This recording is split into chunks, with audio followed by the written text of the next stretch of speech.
Ano ba ang tunay at tamang gusto mo sa buhay? What do you really want in life? A blessed Sunday po sa ating lahat. Father Xavier Valbuena para sa dasal at pagninilay.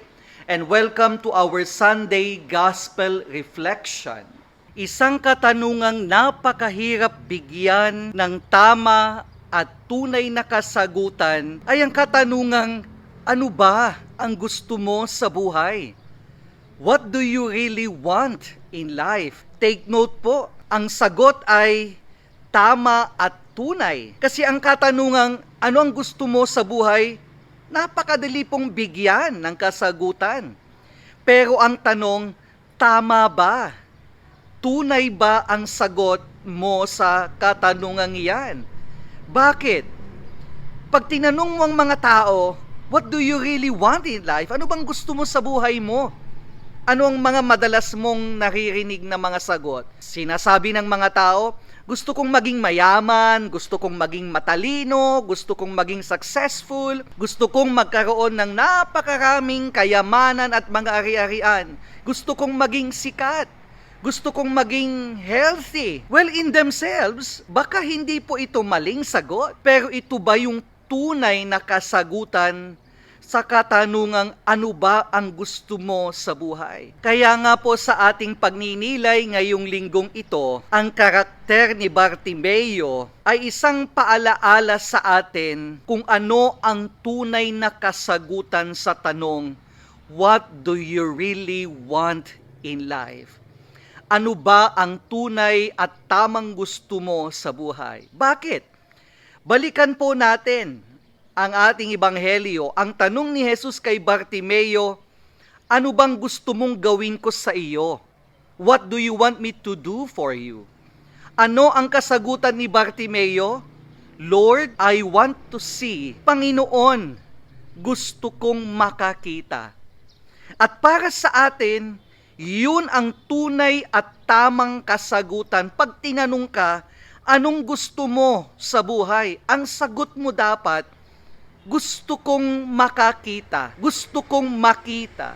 I want to see. Hindi lang yung gusto kong maging mayaman, makapangyarihan, gusto kong maging successful, popular, matalino. Hindi lang yon. Kundi gusto kong makita. Gusto kong makakita. Ano ba ang ibig sabihin nito? Lord, I want to see. Gusto kong makakita. Well, you see, many of us are blinded on the things that are essential in life. Kung ano yung mga pinakamahalaga, pinakaimportante sa buhay. Bakit? Tignan ninyo, ang kasagutan sa tanong, ano ba ang gusto mo sa buhay? Hindi ba madalas sabi ko, gusto kong maging mayaman. Pero ang tanong, yung kayamanan ba ang pinakamahalaga? Hindi. Gusto kong maging makapangyarihan. Kapangyarihan mo ba ang pinakamahalaga? Hindi rin. Gusto kong maging sikat. Kasikatan mo ba ang pinakamahalaga dapat sa iyo? Hindi rin. Gusto kong magkaroon ng napakaraming ari-arian. Mga ari-arian lang ba ang pinakamahalaga para sa iyo? Ang sagot, hindi rin dapat. Ngayon, ano ang tunay at tamang sagot? I want to see, hindi po ba? Ibig sabihin nito, gusto kong makita ang tunay at tamang pinakamahalaga sa buhay at hindi po ito kayamanan. Hindi po ito kapangyarihan, hindi po ito mang-ari-arian, hindi po ito kasikatan, kundi ang pinakamahalaga sa buhay, ang Diyos. Kabutihan, kabanalan, lahat ng ito mas mahahalaga kesa mga madalas nating isinasagot kung ano ang gusto natin sa buhay. Kaya kung tatanungin ang mga tao, meron bang sasagot, anong gusto mo sa buhay? Gusto kong makita na ang tunay na pinakamahalaga sa buhay ko ay ang Diyos, kabutihan ko, kabanalan ko. Malamang bihira o wala kang maririnig na sagot. Dahil sabi ko nga, we are so blinded on the most essential and most important things in life, things that really matter in life. Kaya yan ang unang pagninilayan po natin ngayong linggong ito. Sana, katulad ni Bartimeo, Ang tanong, ano ba ang gusto mo sa buhay mo? What do you really want in life? Sana naman po ang sagot natin, hindi lang yung gusto kong maging mayaman, makapangyarihan, maging sikat, maging healthy, successful, magkaroon ng maraming kayamanan. Sana gusto rin nating maisagot, katulad ni Bartimeo, Lord, I want to see.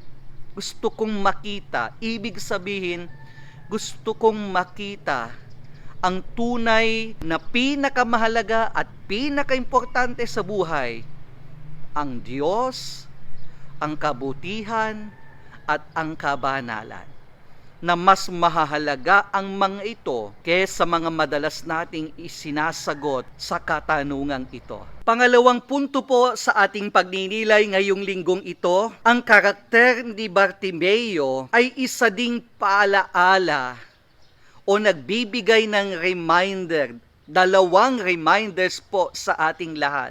Unang reminder ni Bartimeo, Bartimaeus is a person who takes advantage or makes the best out of the opportunity or chance that is given him.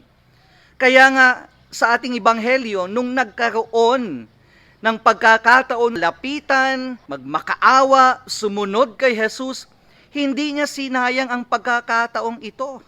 Na kahit sinasaway siya, pinatatahimik siya ng mga tao, hindi niya pinalampas at hindi niya sinayang ito. And that is the kind of attitude we should have in life. Alam niyo, araw-araw, napakarami, hindi niyo po mabilang ang mga pagkakataon, mga opportunities na binibigay ng Diyos sa atin. Opportunities na mas maging mabuti, gumawa ng mabuti, magbago, tapusin ang mga kailangan nating matapos na mga gawain, i-fulfill ang mga responsibilities natin.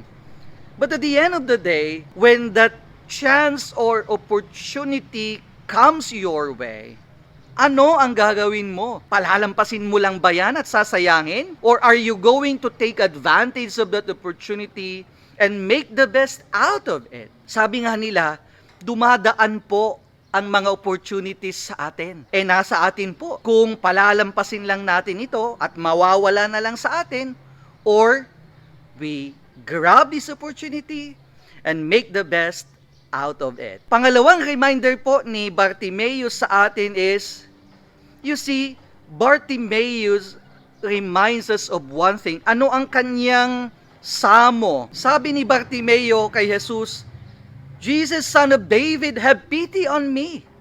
Anong ibig sabihin nito? Well, si Bartimeo, he recognized and he realized that left on his own, hindi siya gagaling. Walang mangyayari kahit anong gawin niya, hindi siya gagaling sa kanyang kapansanan na hindi makakita. He was blind, hindi po ba? At ito ay isang napakalalim na spiritual reality. And that is the realization and the recognition that only in God can I find the answer. Na sa Diyos ko lang matatagpuan ang kasagutan at ang Diyos lang ang may kapangyarihang gumawa ng mga bagay-bagay na ito. That left on ourselves, we can do nothing. Wala tayong maa-accomplish, wala tayong magagawa. Hindi po ba napakagandang reminder yan? Bakit? You look at the lifestyle of people. Tignan yung mga dialogue ng mga tao ngayon. It is as if we have become more powerful than God. That we can do things on our own. Na kayang-kaya lang natin ang lahat kahit walang Diyos.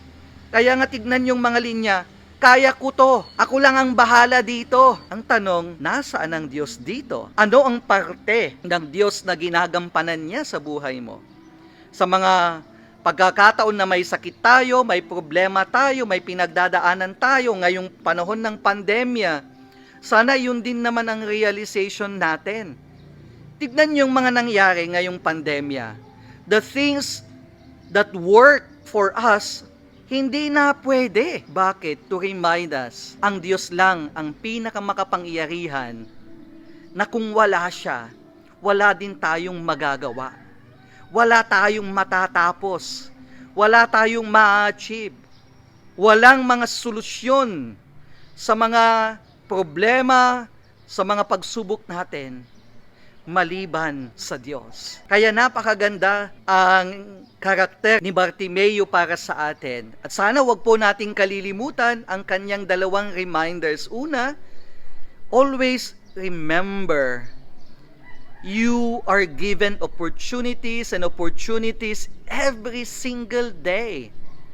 But at the end of the day, it is up to us. Palalampasin lang ba natin yan? Sasayangin lang ba natin yan? Or we grab the opportunity and make the best out of it? And second reminder is, sana naman, we recognize and we realize that in all things, God is the answer. Muli po, Father Xavier Balbuena para sa dasal at pagninilay. At sana po, wag po kayong magsawang suportahan ang ating YouTube channel. Manood po kayo ng ating mga videos, share them to your family and friends, at sana, gaya ng pinapakiusap ko sa inyo lagi, mag-like po kayo sa ating mga videos, mag-iwan po kayo ng mga comments po ninyo para lumago po itong ating YouTube channel na Dasal at Pagninilay. God bless you all, and together we inspire.